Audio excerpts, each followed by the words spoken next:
welcome to Happy Place Festival. I'm Rose and today I'm going to be taking you on a bit of a self-appreciation exercise. So one of the reasons why I'm so interested in this notion of self-appreciation is that I think that if we're a bit kinder to ourselves, any of the problem that you might have can just seem a bit easier to manage. I think if we can nip those negative conversations with ourselves in the bud and feel a bit better, then whatever life throws at us can just feel that bit easier too. Obviously at the moment we're in a bit of a lockdown situation. We've been at home for a long time, potentially had a bit more time than usual alone with our thoughts, and sometimes things can spiral and we can lose a bit of perspective on things that are bothering us. So I'm hoping that today we can all do a bit of an exercise together, and I promise you I'm not asking you to do anything that I don't always do myself. So to give you a bit of an idea of me and why this is so fascinating to me, I'm a makeup artist and a beauty writer, and as well as working with makeup and sharing lots of content and videos and what have you about that, I also have rosacea, which is a skin condition that causes lots of redness and irritation in the skin. So for me, what I love to do is share before and after pictures, how I'm managing it, and I just really think of it as a bit of a personal mission to really normalise rosacea. You know, it's this really normal thing that 1 in 10 people have, and yet you can feel quite alone with it if you have it, or you can feel like you're not this perfect standard of beauty that we see all of the time. So I really started enjoying looking at these self-appreciation activities, reading books in this way, following people that shared these messages on social media, because it's something I have to remind myself of all the time. So what I would love you to do, if you wouldn't mind, is grab a pen and paper, or maybe you've got your phone or something to hand that you can make notes on. Lots of these things that I want you to do, you could technically do in your head, but I just think there's something really powerful about writing them down. So the first thing that I want you to do is think about something that you feel a bit insecure about, something that it bothers you, or that you feel in some way uncomfortable about. And while you're thinking about that, I'm gonna read some examples of what I had, because what I did was, prior to creating this exercise, I asked people on social media if they'd be so kind to share their answers with me, and I think you'll be quite surprised at the result. So just to give you an idea of some insecurities, I picked a selection at random. These are, the question function on Instagram. These are some of the answers. My abilities, my skin, my self-worth, the way my body looks, my weight, my body, people seeing my rosacea, my body shape, my stomach, eyes, my body, my tummy, my acne, my weight, my body, my stomach, my body. I could go on. There are so many like this. There are also some different ones. Some people asking about, they felt insecure about whether we would get through this. Someone was insecure about losing a loved one. Someone here was insecure about her legs, the moment that she goes out on her own for the first time, dating, relationships. There are so many different things here. I have quite a love-hate relationship with social media, because I love using it to find good people, be motivated by people spreading positive messages, keeping up with my favourite people. But it has its fair share of cons. You know, if I was to think of my insecurity, I would probably say my skin or my weight, to be honest with you. I'll never forget one comment that said, "Why are you putting makeup on that fat face? It's like putting ketchup on rotten food." Like, people just do not hold back online, and this is where these exercises come into play, that if that's what they think, that's their business, but that doesn't need to be what I think, and it doesn't need to be what you think. So that thing that you've just written down as an insecurity, I want you to do me a favour and think of that exact same part of yourself and say something positive about it. So for example, if I'm worrying about my weight, I always say to myself, but my skin is so soft. And I always think that I've got such lovely soft skin. So take that same thing and there will be something positive about it. Let's just read off here, for example. Someone had said their nose bothered them. Your nose helps you to breathe. You know, your body bothers you. Your body helps you to potentially, if you're lucky, walk everywhere or digest your food, or there's so many great things that come from that same thing that we're so hard on. So write down, if you wouldn't mind, something that makes you feel good about that part of you. And I want you to do me a favour for the next week and just promise me that whenever you think about that part of yourself that you have that thing with that you're just not managing to overcome, just nip the conversation in the bud and think of the positive thing that you wrote. And honestly, with time, that will start to always reinforce in your head. And even if that insecurity takes a little while to go away, even if you're not sure if it will go away, you'll at least have that positive thing to go with it. And that is something that is invaluable in helping you to, you know, move past something that might be bothering you day to day. So the second thing I would like you to do is, I'd love for you to tell me something you feel fearful about at the moment. This can be anything.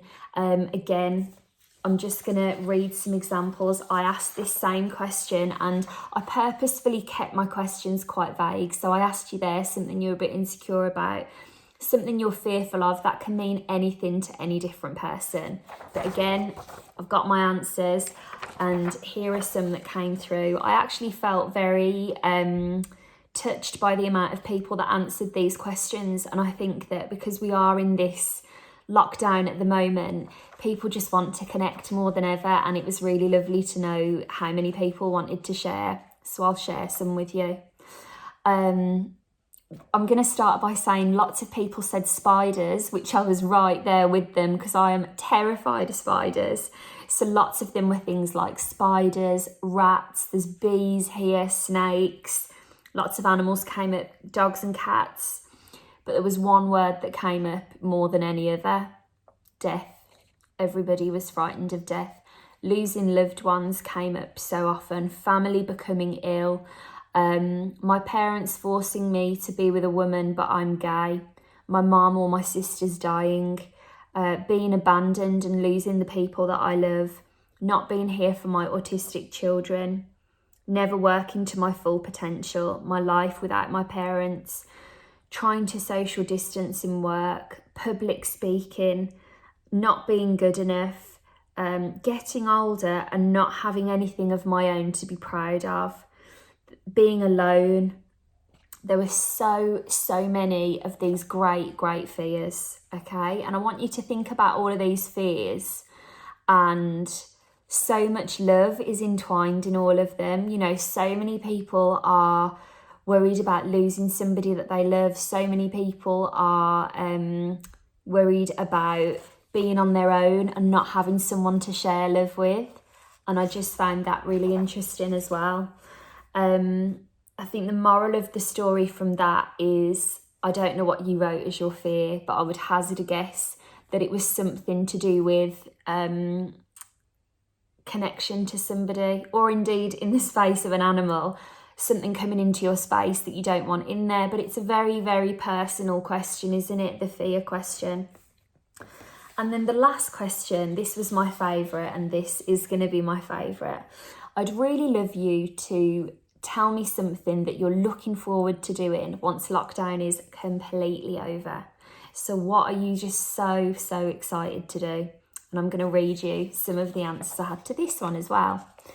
See my parents, see my family, hug my friends and family, hug my friends and loved ones, go on adventures, hug my sister, hug everyone I love, go to the pub, see my family, hug my family and friends, see my friends, spend as much time with my family as possible, be true to myself, hug my family, get married finally, see my parents, love all my family and visit them all, hug my parents, see friends. I think you're seeing the gist here. Now, everybody in their lockdown celebration wish said something about companionship and seeing the people that they love and spending time with them. And I think one of the biggest things that can really affect us in terms of self-image, not only what we think about ourselves, but also what we think another person is thinking about that.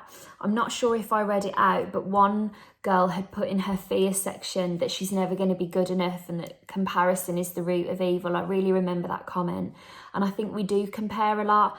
And the point I'm making is other people aren't thinking these things about ourselves that we're thinking. When it came down to asking them, what is the one thing you're excited to do after lockdown? They just wanted to give their friends and family a hug. Everybody just values the people around them by the kind of person they are, whether they're a good friend, whether they're reliable, whether they're a good listener, whether they're going to make them laugh. And I'm sure we do that with our friends.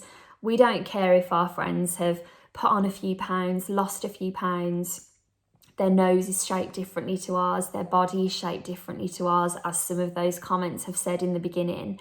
And when it comes down to it, the only person that really has to overcome and make peace with that suggestion is ourselves.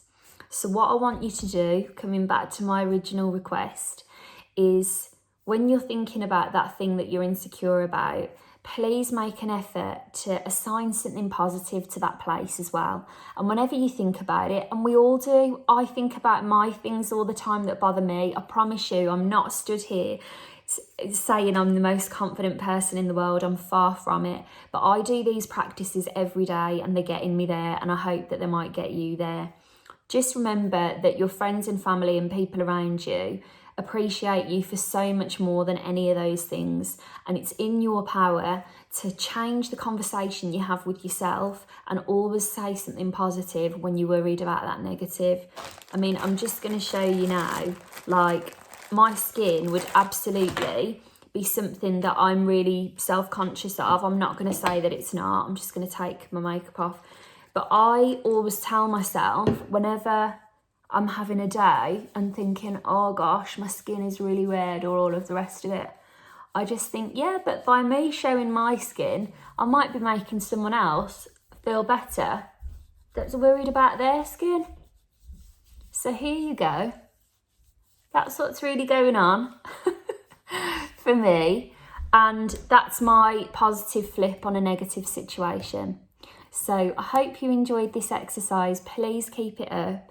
If you enjoyed it, I'd love to hear from you. You can message me at Rose Gallagher on Instagram, and please keep in touch.